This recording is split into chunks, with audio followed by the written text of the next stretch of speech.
Menurut Plato, dengan penegakan Aristoteles, peraturan yang baik atau nomoi harus menyelenggarakan negara untuk kebaikan negara tersebut, seperti doktrin negara hukum dan demokrasi.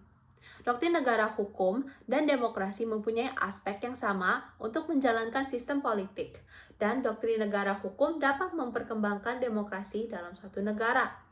Maka kedua dapat dicapai secara bersama. Hal tersebut disebut sebagai rule of law.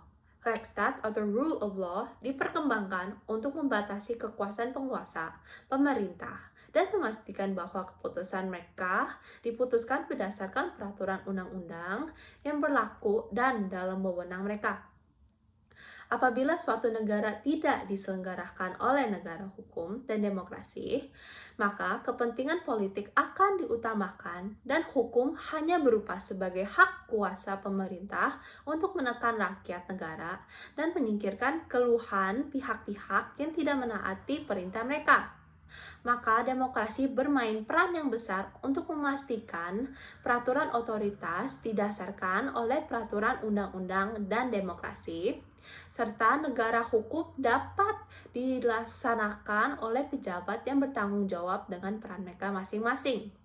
Terdapat 9 konsep berdasar yang dianut oleh negara hukum dalam suatu negara, yaitu pertama, faktor-faktor yang membatasi kekuasaan yang memiliki unsur sebagai jangkauan terhadap pengaturan pemerintah dan tunduknya kepada hukum.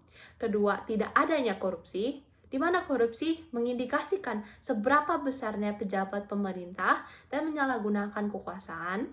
Ketiga, yaitu ketertiban dan keamanan yang unsurnya menentukan kenyamanan dan keamanan masyarakat beserta dengan harta bendanya. Keempat, hak dasar yang bertanggung jawab atas perlindungan hak asasi manusia.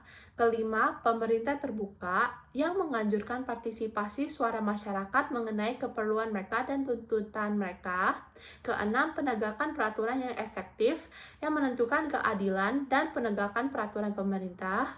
Ketujuh, akses terhadap keadilan sipil yang menegakkan kepentingan keadilan dalam penegakan di mana rakyat harus diberikan hak yang sesuai berdasarkan hak-hak dasar. Kedelapan, peradilan pidana yang efektif yang bertindak atas perbuatan seseorang yang melanggar peraturan masyarakat. Dan kesembilan, keadilan informal yang bertanggung jawab atas sistem hukum tradisional atau hukum adat serta dengan suku dan agama masyarakat tersebut untuk menyelesaikan kasus.